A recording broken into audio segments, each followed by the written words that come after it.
Perché non posso andare a lavorare.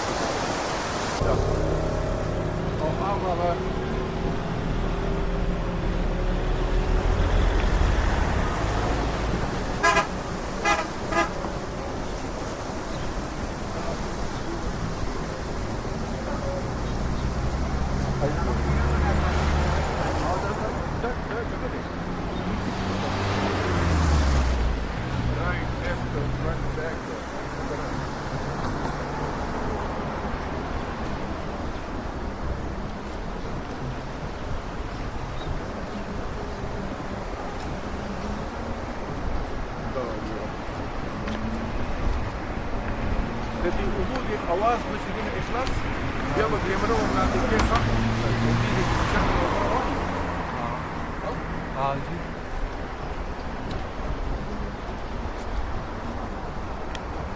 بس ما هو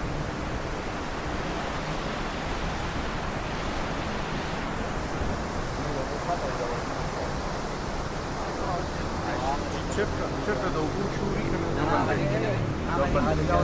كان